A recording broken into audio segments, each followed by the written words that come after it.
তিনি পুরো মহাবিশ্ব সৃষ্টি করার অনেক আগেই যখন তিনি জানেন তিনি শেষ পর্যন্ত এত মানুষকে জাহান্নামে দেবেন।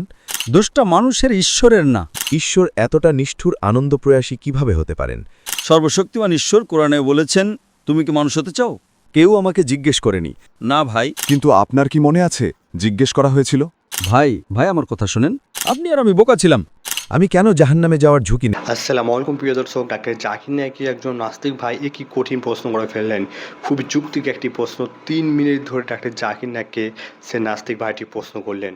সে নাস্তিক ভাইটি প্রশ্ন করছেন যে আল্লাহ তো সব কিছু আগে থেকে জানেন, তো পৃথিবীর সৃষ্টি করার আগে আল্লাহ সব কিছু জানতো যে মানুষ পাপ কাজ করবে বা এতদিন মানুষ জাহান্নামে যাবে, তাহলে আল্লাহ কেন তার সত্ত্বেও কিন্তু এই পৃথিবীকে সৃষ্টি করলেন? তো আল্লাহ এটা মজা নিচ্ছে না আমাদের? আল্লাহ জানছেন যে আমরা এই পৃথিবীতে এলে এত মানুষকে একে অপরকে মানুষ ছোট করছে বা একে অপরকে হত্যা করছে বা নির্যাতন করছে। তো আল্লাহ তো এগুলো তো সব আগে থেকে জানতেন, তাহলে মানুষ আমাদেরকে বা আল্লাহ আমাদেরকে কেন সৃষ্টি করে এই পৃথিবীতে পাঠালেন? আল্লাহ তো আগে থেকে জানতেন যে মানুষ একে অপর পাপ করছে। তো আল্লাহ তো জানতো আগে থেকে যে মানুষ পাপ কাজ করবে, তাহলে আল্লাহ কেন বা আমাদেরকে এই পৃথিবীতে পাঠালো পরীক্ষার জন্য? তো এই শুনে ডাক্তার জাকির নায়েক সে নাস্তিক ভাইটিকে খুবই যৌক্তিকভাবে কিন্তু উত্তরটি দিবেন। হ্যাঁ প্রিয় দর্শক, ডাক্তার জাকির নায়েক কিন্তু প্রথমে ঘাবড়ে গেছিলেন সে নাস্তিক ভাইয়ের প্রশ্নটি শুনে। তো ডাক্তার জাকির নায়েক শেষমেশে কিন্তু ডাক্তার জাকির নায়েক খুবই যুক্তির সাথে উদাহরণ সমেত কিন্তু উত্তরটি দিবেন। তো ভিডিওটিকে সম্পূর্ণ লাস্ট পর্যন্ত দেখার অনুরোধ রইল। ডাক্তার জাকির নায়েক কিন্তু প্রথমে ঘাবড়ে গেছিলেন সে নাস্তিক ভাইয়ের প্রশ্নটি শুনে। তো ভিডিওটিকে সম্পূর্ণ লাস্ট পর্যন্ত দেখার অনুরোধ রইল। তো ভিডিওটি শুরু করার আগে আপনি যদি এরকমই ইসলামিক পর্যায়ে ভিডিও দেখতে চান তো অতি অবশ্যই আমাদের আল্লাহ স্যার চ্যানেলটাকে সাবস্ক্রাইব করে রাখবেন। চলুন ডাক্তার জাকির নায়েক সে নাস্তিক ভাইটিকে কী উত্তর দিলেন আমরা শুনে আসি। হ্যালো ডক্টর জাকির নায়েক, আমার নাম হ্যারিস। আমি আমেরিকার ফিনিক্স, অ্যারিজোনা থেকে এসেছি। আমি একজন উদ্যোক্তা এবং মার্কেটিং ম্যানেজার। আমেরিকায় আমার দুজন বন্ধু আপনার ইউটিউব ভিডিও দেখে ধর্মান্তরিত হয়েছে। তাদের মধ্যে একজন খ্রিস্টান, একজন নাস্তিক। আমার এক বন্ধু আমাকে আপনার কিভাবে নাস্তিকের মোকাবেলা করবেন ডিভিডিটি দিয়েছিল, যা আমি দেখেছি, কিন্তু সেটা আমার প্রশ্নের উত্তর দেয়নি। আর আমি এই প্রশ্নটা অনেক মানুষকে জিজ্ঞেস করেছি, কিন্তু কোনো সন্তোষজনক উত্তর পাইনি। অনেক বুদ্ধিমান মানুষকে, আমি ইউটিউবে যত স্কলারকে দেখেছি, আমার মতে আপনি সবচেয়ে যৌক্তিক, লজিক্যাল, সহজে বোঝা যায় এমন ধরনের স্কলার যাকে আমি আমার জীবনে দেখেছি। এবং এটা সত্যিই গুরুত্বপূর্ণ যে এই প্রশ্নের উত্তর দেওয়া হোক, কারণ আমি কখনো এই প্রশ্নের সন্তোষজনক উত্তর পাইনি। আমার প্রশ্নটা একটা কয়েনের দুই পিঠের মতো। এর প্রথম দিকটা হলো এই, আর প্রশ্নটা হলো আমি নাস্তিক আর অজ্ঞেয়বাদীর মাঝামাঝি কোথাও আছি। আমি নিশ্চিত নই কোথায়। ঈশ্বর এই পুরো মহাবিশ্ব সৃষ্টি করেছেন, আর কোরআন অনেক কথা বলে যে কিভাবে এটা বানাতে কতদিন লেগেছে, আর পাহাড় এবং এটা সেটা, এবং জীবন একটা পরীক্ষা হতে যাচ্ছে, আর কত কি। আমার প্রশ্ন হল, ঈশ্বর এই পুরো মহাবিশ্ব সৃষ্টি করার সিদ্ধান্ত নেওয়ার অনেক আগে, তিনি মানুষ রাখার সিদ্ধান্ত নেওয়ার আগে, তিনি নবী মোহাম্মদ সাল্লাল্লাহু আলাইহি ওয়াসাল্লামকে পাঠানোর সিদ্ধান্ত নেওয়ার আগে, বা আদম আর হাওয়াকে, তিনি এসব করার পরিকল্পনা করারও অনেক আগে তিনি এর শেষ ফলাফল জানতেন। তিনি জানেন শেষে তিনি নির্দিষ্ট কিছু মানুষের উপর হতাশ হবেন এবং তিনি তাদের জাহান্নামের আগুনে ছুঁড়ে ফেলবেন। তিনি জানেন তারা পূর্বে, তিনি জানেন তারা নির্যাতিত হবে এবং তখনই তারা অনুতপ্ত হবে যা তারা করেছে তার জন্য। তিনি পুরো মহাবিশ্ব সৃষ্টি করার অনেক আগেই তিনি জানেন ফলাফল খারাপ হতে যাচ্ছে। এটা নির্দিষ্ট কিছু মানুষের জন্য ভালো হতে পারে যারা জান্নাতে আছে, কিন্তু তিনি জানেন যে তিনি ওই মানুষগুলোকে জাহান্নামে যাওয়া থেকে বাঁচাতে পারতেন। তিনি সৃষ্টি নিয়ে এগিয়ে যাওয়ার সিদ্ধান্ত নেওয়ারও অনেক আগে, তবুও তিনি এটা নিয়ে এগিয়ে যাওয়ার সিদ্ধান্ত নিলেন তার সমস্ত ঈশ্বরীয় যুক্তি দিয়ে। তিনি কেন এমনটা করতে চাইবেন? প্রশ্নটা যদি আমি এভাবে বলি, ঈশ্বর এতটা নিষ্ঠুর আনন্দপ্রয়াসী কিভাবে হতে পারেন যে তিনি আসলে এমন একটা পরিকল্পনা নিয়ে এগিয়ে যাবেন যেটা তিনি জানেন যে ওইভাবে শেষ হতে যাচ্ছে? এটা কয়েনের এক পিঠ। কয়েনের দ্বিতীয় পিঠ হল, কোনো কারণে যদি আমি বিশ্বাস করি যে ঠিক আছে, ঈশ্বর সর্বশক্তিমান এবং তিনি বোঝেন সবকিছু মহান, ঈশ্বর মহান, কেন ঈশ্বর কোরআনে জোর দিচ্ছেন যে পাহাড়ের দিকে তাকাও, প্রোটন, ইলেকট্রন, এটা এবং সেটার দিকে তাকাও, সবকিছু এত সামঞ্জস্যপূর্ণ, আমি কত চমৎকার? কেন তিনি আমাদের বাধ্য করছেন তার সৃষ্টিকে চমৎকার হিসেবে দেখতে, যখন এটা ঈশ্বরের জন্য মামুলি ব্যাপার? মানে তাকে শুধু বলতে হয়েছে কুন আর এটা হয়ে গেছে। তাহলে এটা কেন এত বড় ব্যাপার যদি ঈশ্বর এই পুরো মহাবিশ্ব বানিয়ে থাকেন যা এত চমৎকার? কারণ ঈশ্বরের জন্য এটা কিছুই না, তাই আমার আসলে তার সৃষ্টি দেখে অভিভূত হওয়া উচিত না। তিনি এর চেয়ে অনেক বেশি কিছু করতে পারেন। তাই আমি বুঝি না কেন তিনি চান যে তিনি যা করেছেন আমরা সেটাকে সম্মান করি অথবা তিনি যা করেছেন সেটাকে চমৎকার হিসেবে দেখি। ভাই খুব ভালো একটা প্রশ্ন করেছেন এবং খুব বুদ্ধিবৃত্তিক প্রশ্ন। এটা খুব ভালো প্রশ্ন এবং তিনি ইউটিউবে কিছু আমার টেপ দেখেছেন, এমনকি নাস্তিকতার উপরও। আর এই প্রশ্নটা যেটা তাকে সমস্যায় ফেলছে, তিনি এর উত্তর পাননি। ভাই প্রশ্ন করলেন যে সর্বশক্তিমান ঈশ্বর সব কিছু জানেন। আসমান এবং জমিন সৃষ্টি করার আগে, মানুষ সৃষ্টি করার আগে, এমনকি যদি একজন মানুষও জাহান্নামে যায়, নরকে যায়, তিনি সেটা এড়াতে পারতেন। মানে তিনি হতাশ হওয়ায় এড়াতে পারতেন। অবশ্যই, আমি উত্তর দেব। ভাই বললেন এমনকি যদি একজন মানুষও জাহান্নামে যায়, এটা যেন এমন যে ঈশ্বর হতাশ হবেন। এখন আপনার প্রশ্নে আসি। আমি একটি স্কুল চালু করেছি, আর আপনি হয়তো শুনেছেন ইসলামিক ইন্টারন্যাশনাল স্কুলের কথা। যদি একজন শিক্ষক পরীক্ষা নেন, যদি তিনি ন্যায়পরায়ণ হন, যখন তিনি পরীক্ষা নিচ্ছেন তিনি অঙ্কের প্রশ্নপত্রে লিখলেন 2+2 = কত। তার সামনে ছাত্রটি লিখল 5। তিনি খুব ভালোভাবেই ছাত্রটিকে বলতে পারেন 5কে বদলে 4 করো। এটা কি শিক্ষকের জন্য ন্যায়সঙ্গত হবে টেস্ট বা পরীক্ষার সময় এমন একজন ছাত্রকে সংশোধন করে দেওয়া যে ভুল উত্তর লিখছে? ঠিক, কিন্তু যদি তার কাছে একটা অপশন থাকে যে ছাত্রটির ওসব কিছুই করার দরকার নেই এবং তবুও না, আমি আপনাকে একটা সহজ প্রশ্ন করছি। শিক্ষক প্রশ্নপত্র দিয়েছেন, জি, সব ছাত্রকে এ ব্যাপারে জানানো হয়েছে। ঠিক, ওই নির্দিষ্ট পরিস্থিতির জন্য আপনি সঠিক। ওই নির্দিষ্ট পরিস্থিতির জন্য শিক্ষক বলতে পারেন প্রিয় ছাত্র 5কে বদলে 4 করো। অন্য ছাত্ররা কি ভাববে? অন্যায়। সঠিক। কিন্তু ঈশ্বর একই সাথে ন্যায়সঙ্গত হতে পারেন। তিনি তৈরি করতে পারেন একটা সম্পূর্ণ ভিন্ন অবস্থা। তার ওই পরিস্থিতি নিয়ে এগিয়ে যাওয়ার দরকার নেই। তিনি কোনো পরিস্থিতির দ্বারা বাধ্য নন। ভাই বলছেন সর্বশক্তিমান ঈশ্বর এমন কিছু সৃষ্টি করতে পারেন যা নিখুঁত এবং ভুল করবে না, ঠিক? জি। সেটা ঈশ্বর আগেই করেছেন। তিনি ফেরেশতা সৃষ্টি করেছেন। না, ঈশ্বর ফেরেশতা সৃষ্টি করেছেন। ফেরেশতারা কখনো ঈশ্বরের কোনো আদেশের বিরুদ্ধে যায় না। কিন্তু মানুষ ফেরেশতার চেয়ে উত্তম সৃষ্টি। ফেরেশতাদের নিজস্ব কোনো ইচ্ছাশক্তি নেই। যদি আপনি আমার টেপ শুনে থাকেন, যদি না শুনে থাকে আমি আপনাকে এখন বলবো, জি, ফেরেশতারা সর্বশক্তিমান ঈশ্বরের সৃষ্টি, কিন্তু শ্রেষ্ঠ সৃষ্টি নয়। সর্বশক্তিমান ঈশ্বর মানুষকে সৃষ্টি করেছেন। মানুষের ইচ্ছাশক্তি আছে ঈশ্বরের বিরুদ্ধে যাওয়ার অথবা ঈশ্বরকে অনুসরণ করার। যদি আপনি মানুষ হওয়া বেছে নেন, যদি আপনি তার আদেশ অমান্য করেন, আপনি জাহান্নামে যাবেন।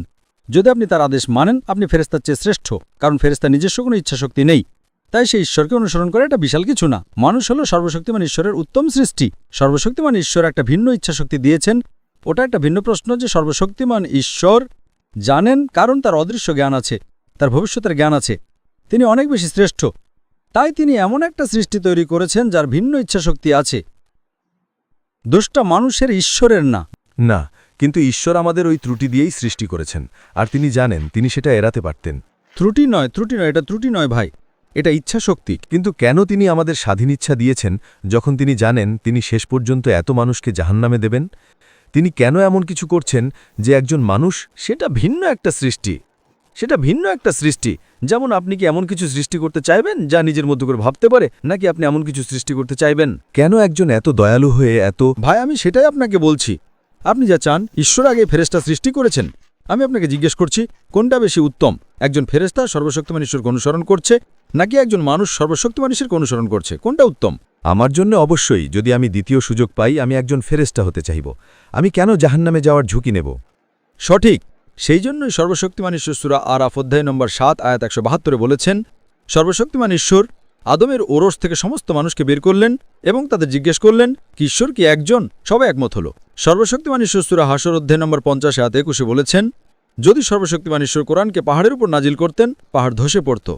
সর্বশক্তিমান ঈশ্বর সূরা আহজাব অধ্যায় নম্বর 33 আয়াত 72 বলেছেন, মানুষরাই ছিল বোকা যারা বলেছিল আমরা মানুষ হতে চাই। আপনি আর আমি বোকা ছিলাম। এখন আপনি পিছু হটতে পারবেন না। একবার যখন আপনি বললেন আপনি পরীক্ষায় বসতে চান, একবার যখন আপনি প্রশ্নপত্র পড়ে ফেলেছেন, কেউ আমাকে জিজ্ঞেস করেনি, তারা আদম আর হাওয়াকে জিজ্ঞেস করেছিল। না ভাই, কোরআন বলে প্রত্যেক মানুষকে জিজ্ঞেস করা হয়েছিল, আর তারপর এটা মুছে ফেলা হয়েছে। এই স্মৃতি মুছে ফেলা হয়েছে। যদি স্মৃতিটা থাকে তাহলে পরীক্ষাটা কোথায়? সর্বশক্তিমান ঈশ্বর কোরআনে বলেছেন, তুমি কি মানুষ হতে চাও? যদি তুমি মানুষ হও, তুমি ফেরেশতার চেয়ে শ্রেষ্ঠ হতে পারো অথবা নিকৃষ্ট হতে পারো। যদি তুমি মানুষ হতে না চাও, সাধারণভাবে পাশ করো।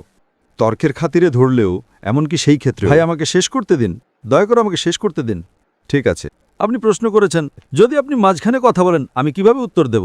নিশ্চয়ই বলুন। তো সর্বশক্তিমান ঈশ্বর মানুষকে জিজ্ঞেস করেছিলেন এবং কোরআন বলে আমরা মানুষরা ছিলাম বোকা। আপনি আর আমি দুজনেই বোকা ছিলাম যারা এই পরীক্ষাটা বেছে নিয়েছিলাম। এখন একবার যখন আপনি পরীক্ষায় অবতীর্ণ হলেন, স্বাধীনিচ্ছার পরেও যদি আপনি আদেশ মেনে চলেন আপনি ফেরেশতার চেয়ে শ্রেষ্ঠ হবেন। যদি আপনি আল্লাহকে অমান্য করেন আপনি ফেরেশতার চেয়ে নিকৃষ্ট হবেন। আমরা কৃতিত্বের সাথে পাশ করতে চেয়েছিলাম, আপনি আর আমি। আপনি বললেন আমি মনে করতে পারছি না। অবশ্যই আপনি মনে করতে পারবেন না, এমনকি আমিও মনে করতে পারছি না, কিন্তু কোরআনের উপর আমার বিশ্বাস আছে। বিচার দিবসে সর্বশক্তিমান ঈশ্বর বলছেন একজন মানুষও আল্লাহর বিচারের বিরোধিতা করবে না। সেটা আমরা বিচার দিবসে জানতে পারবো। আমরা শুধু এটাই বলবো, দয়া করে আমাদের আরেকটা সুযোগ দিন। সর্বশক্তিমান ঈশ্বর বলবেন অনেক দেরি হয়ে গেছে, কারণ যদি তিনি আপনাকে নতুন সুযোগ দিতে চান তবে আমাকেও আবার পৃথিবীতে ফিরে আসতে হবে, আবার সবাইকে। সুতরাং যারা ব্যর্থ হয়েছে তিনি শুধু ব্যর্থদের আনতে পারেন না। তাই কোরআন বলে কেউ কখনো আল্লাহর বিচারের বিরোধিতা করবে না। তারা আল্লাহকে অনুরোধ করবে আমাদের আরেকটা সুযোগ দিন। সর্বশক্তিমান ঈশ্বর বলবেন অনেক দেরি হয়ে গেছে। সর্বশক্তিমান ঈশ্বর আমাদের এই দুনিয়াতেই সুযোগ দেন। আপনি ভুল করেন, আল্লাহ আপনাকে অনুতপ্ত হওয়ার সুযোগ দেন। আপনি তওবা করেন, আল্লাহ আপনাকে ক্ষমা করেন। আবারও আপনি ভুল করেন, সব একবার মারা গেলে ওটাই একমাত্র সুযোগ। তাই প্রথম প্রশ্নের ব্যাপারে বলতে গেলে ঈশ্বর কেন সৃষ্টি করলেন? কারণ এটা একটা উত্তম সৃষ্টি। জি, আপনি সহ যে কোনো যৌক্তিক মানুষকে এটা মানতেই হবে যে যার স্বাধীনিচ্ছা আছে সে তার চেয়ে উত্তম সৃষ্টি যার কোনো স্বাধীনিচ্ছা নেই। শুধু আপনার প্রশ্ন আপনি মনে করতে পারছেন না, এটা পুরোপুরি ঠিক। যখন আপনি মারা যাবেন, যখন আপনাকে পুনরুত্থিত করা হবে, সেই সময় আপনার আর আমার দেখা হবে। তখন আপনি বলবেন আমার মনে পড়েছে, এমনকি এখন আমারও মনে নেই। কিন্তু কোরআনের উপর আমার বিশ্বাস আছে যে কোরআন ভুল হতে পারে না। কারণ বৈজ্ঞানিকভাবে যদি আপনি আমার লেকচার শুনে থাকেন, কোরআনের 80% 100%-এর সাথে মিলছে, 20% অস্পষ্ট, ঠিকও না ভুলও না। তাই আমার যুক্তি বলে যখন 80% 100% সঠিক এবং 20%-এর মধ্যে 0.1%ও ভুল নয়, তাই আমার যুক্তি বলে এই 20%ও সঠিক হবে। আমি একজন বৈজ্ঞানিক মানুষের মানুষ, আমি একজন যৌক্তিক মানুষ। তাই আমি কোরআনের এই বক্তব্যে বিশ্বাস করি যে আমরা বেছে নিয়েছিলাম। যদি আমরা বেছে না নিতাম আপনি ঈশ্বরকে প্রশ্ন করতে পারতেন কেন আপনি আমাকে মানুষ বানালেন? তখন ঈশ্বর দোষী হতেন। কিন্তু ঈশ্বর কোরআনে বলেছেন তিনি জিজ্ঞেস করেছিলেন, পাহাড়রা ভয় পেয়েছিল, বাকি সব কিছু ভয় পেয়েছিল, আমরা মানুষরা এটা বেছে নিয়েছিলাম। কিন্তু আপনার কি মনে আছে জিজ্ঞেস করা হয়েছিল? আমার মনে নেই ওই প্রশ্নটা জিজ্ঞেস করা হয়েছিল। ভাই যদি আপনি আমার উত্তর শুনে থাকেন, এমনকি আমারও মনে নেই, কিন্তু যদি আপনার মনে থাকে তাহলে পরীক্ষাটা কোথায়? কল্পনা করেন যদি একজন শিক্ষক আপনাকে কিছু শেখান, শিক্ষক আপনাকে বই দেন পরীক্ষার জন্য, শিক্ষককে বইটা নিয়ে নিতে হবে। যদি শিক্ষক বলেন ঠিক আছে বই নিয়ে নাও, উত্তর দাও, পরীক্ষাটা কোথায়? ঠিক আছে, কিন্তু পরীক্ষা শেষ হওয়ার পরে আপনি কি বাড়ি গিয়ে পাঠ্য বইয়ে মিলিয়ে দেখতে পারবেন নাকি পারবেন না? পরীক্ষা শুরু হওয়ার আগেই ঈশ্বর তো শেষ ফলাফল জানেন। ভাই আমার কথা শোনেন, পরীক্ষা শেষ হওয়ার পরে আপনি কি বাড়ি গিয়ে পাঠ্য বইয়ে মিলিয়ে দেখতে পারবেন নাকি পারবেন না? অবশ্যই। কিন্তু পরীক্ষা চলাকালীন আপনি দেখতে পারবেন না। তো এখন পরীক্ষা চলছে ভাই, এটা শেষ হয়ে গেলে আপনি দেখতে পারবেন। যদি আপনি শিক্ষককে বলেন শিক্ষক আমি পাঠ্য বই দেখতে চাই, আমার মনে নেই, না, পরীক্ষা চলাকালীন আপনি পাঠ্য বই দেখতে পারবেন না, ওটাকে নকল করা বলে। তাই একবার পরীক্ষা শেষ হয়ে যাওয়ার পরে আপনার যদি মনে না থাকে আপনি ঈশ্বরকে বলবেন এসব কি অযৌক্তিক ব্যাপার। কিন্তু কোরআন বলে একজন মানুষও এই বিচারের উপর আপত্তি জানাবে না, পরীক্ষাটা শেষ হতে দিন। তাই আজকে আমি একজন বৈজ্ঞানিক মানুষ হিসেবে, একজন যৌক্তিক মানুষ হিসেবে আমার বিজ্ঞানের জ্ঞানের উপর ভিত্তি করে, আমার যুক্তির উপর ভিত্তি করে আমি যখন অন্যান্য ধর্মগ্রন্থগুলো পড়ি আর যখন কোরআন পড়ি, আমি দেখি পৃথিবীর বুকে কোরআনই একমাত্র বই, একমাত্র ধর্মগ্রন্থ যা এই পরীক্ষায় পাশ করে। তাই আমি বৈজ্ঞানিক মানুষ হিসেবে, একজন যৌক্তিক মানুষ হিসেবে একমত যে ঠিক আছে কোরআনের এই কথাটাও অবশ্যই সঠিক। আমার মনে নেই, এটাই তো পরীক্ষা। আমার যদি মনেই থাকে তাহলে পরীক্ষাটা কোথায়? তো এটা প্রশ্নের প্রথম অংশের উত্তর দেয়। প্রথম অংশ, যে ঈশ্বর নিষ্ঠুর ছিলেন। ঈশ্বর নিষ্ঠুর নন। উদাহরণস্বরূপ আমি একটা মেডিকেল কলেজ শুরু করলাম, আমি চাই স্কুলের ছাত্ররা মেডিকেলে পড়ুক। স্কুলে যাওয়া কত শতাংশ ছাত্র মেডিকেল কলেজে ঢুকে? মোটামুটিভাবে আপনি কি অনুমান করতে পারেন? সামান্য কিছু, নিশ্চিতভাবে 5%-এরও কম, হয়তো 1%-এরও কম। তো আপনি এমন একটা কলেজ বানালেন যেখানে শুধু 1% ঢুকতে পারে। ঠিক আছে, এটা নির্বাচিত কয়েকজনের জন্য, ঠিক একইভাবে ঈশ্বর স্বর্গ জান্নাতুল ফেরদাউস বানিয়েছেন। সবাই জান্নাতুল ফেরদাউসে যেতে পারবে না। কেন নয়? কি বললেন? কেন নয়? সবাই কেন মেডিকেল কলেজে যেতে পারবে না? কারণ এটা মানুষের ক্ষমতার বিষয়। মানুষ যদি সবাইকে মেডিকেল কলেজে ঢোকাতে সক্ষম হতো, তারা ঢোকাতো। আমাদের এভাবেই তৈরি করা হয়েছে। তাই একইভাবে সবাই ডাক্তার হতে পারবে না। শুধুমাত্র যাদের ক্ষমতা আছে তারাই পারবে। একইভাবে সবাই জান্নাতুল ফেরদাউসে অর্থাৎ স্বর্গের উচ্চস্তরে যেতে পারবে না। আমাদের চেষ্টা করতে হবে। ঈশ্বর আপনাকে ক্ষমতা দিয়েছেন। আপনি যদি তার পথ নির্দেশ না মানেন, আপনি পারবেন না। আপনি যদি তার পথ নির্দেশ মেনে চলেন, তবে জান্নাতে যাওয়া খুব সহজ। যদি আপনি বুদ্ধিমান হন, এটা খুব সহজ। যদি আপনি বুদ্ধিমান হন আর যদি আপনি নিজের প্রতি সৎ হন, তবে যদি আপনি নিজের প্রতি সৎ না হন, এমনকি একজন বুদ্ধিমান না এমন মানুষও জান্নাতে যেতে পারে। শুধু একটাই বিষয়, আপনাকে সৎ হতে হবে। ঈশ্বর তাকে অনুসরণ করার জন্য আপনাকে বিভিন্ন অপশন দিয়েছেন। কিছু মানুষ ভাবে তারা খুব স্মার্ট। আমি তাদের বলি তারা অতিরিক্ত স্মার্ট। যদি তারা স্মার্ট হতো, তারা দেখত যে এটা একদম স্ফটিকের মতো সাদা কালো অক্ষরে লেখা যে এটা ঈশ্বরের বাণী, আপনাকে এটা মানতে হবে। এ কারণে স্যার ফ্রান্সিস বেকনের বলা আছে, বিজ্ঞানের অল্প জ্ঞান আপনাকে নাস্তিক বানাবে, বিজ্ঞানের গভীর জ্ঞান আপনাকে ঈশ্বরে বিশ্বাসী করাবে। তাই আমি ঈশ্বরকে নিষ্ঠুর বলবো না। আমি বলবো আমরাই বোকা ছিলাম যারা এই পরীক্ষায় বসার জন্য সিদ্ধান্ত নিয়েছিলাম। ঈশ্বর নন, ঈশ্বর নিষ্ঠুর নন, আমরা বোকা। কোরআন একথাই বলে। শেষ দিবসে আপনি জানতে পারবেন, ইনশাআল্লাহ, আপনি আর আমি দুজনেই। ইনশাআল্লাহ আমি যদি জান্নাতে যাই, ইনশাআল্লাহ আমি আল্লাহর কাছে প্রার্থনা করব, আমি আল্লাহকে ধন্যবাদ দেব। জানেন, আমি ভালো মানুষ ছিলাম, আমি মানুষ হওয়াকে বেছে নিয়েছিলাম। আর যদি আপনি ফেল করেন, তবে আমরা নিজেদেরই অভিশাপ দেব। আশা করি আপনার প্রশ্নের উত্তর মিলেছে। দ্বিতীয় অংশ। দুঃখিত, দ্বিতীয় অংশটা কি ছিল? সেটা হলো, এমনকি যদি আমি বিশ্বাসও করি যে তিনি কতটা সর্বশক্তিমান, তিনি কতটা জ্ঞানী, তবুও তিনি আমাদের বোঝাতে এতটা আগ্রহী যে পাহাড়ের দিকে তাকাও, ইলেকট্রনের দিকে তাকাও, প্রোটনের দিকে তাকাও। ঠিক বলেছেন। প্রশ্নের দ্বিতীয় অংশ ছিল যে সর্বশক্তিমান ঈশ্বর কেন পাহাড়ের উদাহরণ দেন, যে তিনি এসব সৃষ্টি করেছেন, তার জন্য এগুলো কিছুই না। তাহলে তিনি এসব কেন বলছেন? আপনি জানেন তিনি কেন বলছেন? তিনি বলছেন এই সামান্য পাহাড়ও তারা কেঁপে উঠত। তোমরা মানুষরা তো শ্রেষ্ঠ, তোমরা কেন বোঝো না? কোরআন সূরা হাশর 59 নম্বর অধ্যায় 21 নম্বর আয়াতে বলছে, যদি কোরআন পাহাড়ের উপর নাজিল হতো তবে পাহাড় ধসে ধ্বংস হয়ে যেত। কিন্তু আমরা মানুষের কাছে এটা কোনো ব্যাপারই না।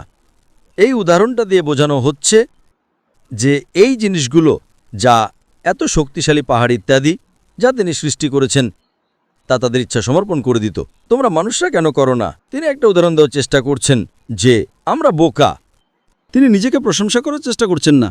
আর তিনি যখনই বলেন, যখন তিনি বলেন আল্লাহু আকবার, ঈশ্বরই সর্বশ্রেষ্ঠ, আপনি কি মনে করেন এতে আল্লাহর কোনো পরিবর্তন হবে? না। আপনি হাজারবার আল্লাহু আকবার বলেন, তিনি এর চেয়ে বেশি মহান হতে পারেন না। তিনি ইতিমধ্যে সর্বশ্রেষ্ঠ। তিনি যে কারণে আমাদের তার প্রশংসা করতে বলেন, কারণ এটা আমাদের মানুষের মানসিকতা, আমাদের মানব প্রকৃতি, যে আমরা বিখ্যাত মানুষদের অনুসরণ করি। আমরা যাদের প্রশংসা করি তাদের অনুসরণ করি। উদাহরণস্বরূপ, আপনার মায়ের হার্ট অ্যাটাক হলো, রাস্তায় একজন অচেনা মানুষ আছেন যিনি আপনাকে চিকিৎসা দিলেন। আর আপনি শুনেছেন যে পৃথিবীর সেরা হার্ট স্পেশালিস্ট হলেন ডাক্তার এক্স। এখন আপনি কি ডাক্তার এক্সের পরামর্শ শুনবেন, নাকি রাস্তায় থাকা ওই অচেনা মানুষের কথা শুনবেন যাকে আপনি চেনেন না? Doctor x. কেন? কারণ ডাক্তার এক্স বিখ্যাত, মানুষ তাকে চেনে, তিনি পৃথিবীর সেরা। তাই আমাদের নামাজে, আমাদের জীবনে যে কারণে আমরা আল্লাহু আকবার বলি, আল্লাহ সর্বশ্রেষ্ঠ, আল্লাহ সবচেয়ে জ্ঞানী, আল্লাহ সবচেয়ে বুদ্ধিমান, কেন?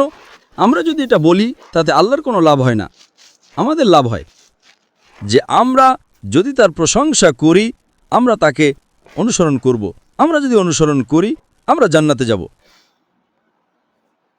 আল্লাহর কাছে এতে কিছুই যায় আসে না।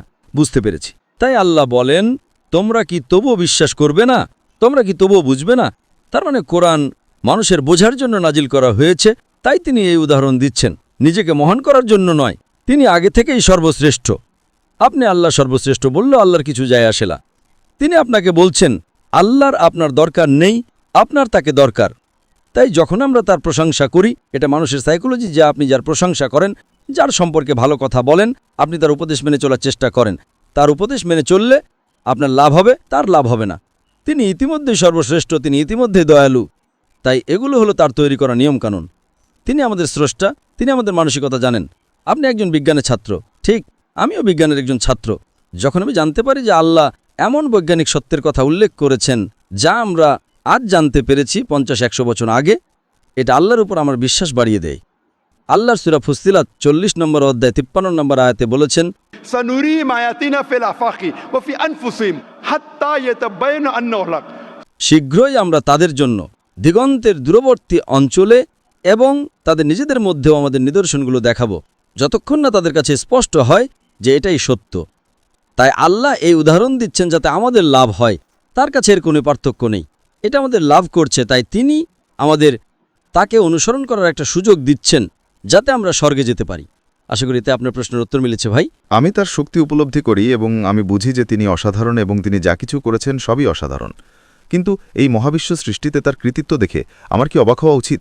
কারণ আমার কাছে তার কাছে এটা 1 সেকেন্ডের কাজের মতো। ঠিক, তো তার কাছে যেটা 1 সেকেন্ডের কাজ, যখন তিনি আমাকে অ্যালকোহল পান করতে মানা করবেন, আমি অ্যালকোহল পান করব না অবশ্যই, কিন্তু তার সৃষ্টি দেখে কি আমার অবাক হওয়া উচিত? না, ব্যাপারটা হলো যে তিনি নিজেকে সর্বশ্রেষ্ঠ প্রমাণের জন্য এসব বলেননি।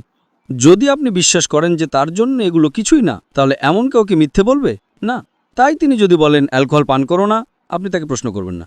শুকরের মাংস খেও না, আপনি তাকে প্রশ্ন করবেন না। কিন্তু আমি তার সৃষ্টি দেখে অবাক হই না, কারণ তার কাছে এগুলো কিছুই না। আমাদের তুলনায় এটা অসাধারণ, তার কাছে এটা কিছুই না, ঠিক? জি, কিন্তু আমাদের তুলনায় যিনি মহাবিশ্ব সৃষ্টি করতে পারেন, তিনি যখন আমাকে অ্যালকোহল পান করতে মানা করেন, আমি সাথে সাথে তা মেনে চলি। অবশ্যই আমি তাকে অনুসরণ করব, তবে কোরআনে যেমন বলা হয়েছে তার সৃষ্টি দেখে কি আমাকে অবাক হতে হবে? দেখুন, আপনি যেমন প্রশ্ন করলেন আমার কি সৃষ্টি দেখে অবাক হওয়া উচিত, ঠিক। আমি বলবো, যদি আমি বিশ্বাস করি যে মানুষ একটা শ্রেষ্ঠ সৃষ্টি, তাহলে হ্যাঁ, আমি অবাক। আর তারপর আমি আলহামদুলিল্লাহ বলি, তিনি আমাকে ওগুলোর চেয়ে ভালো বানিয়েছেন।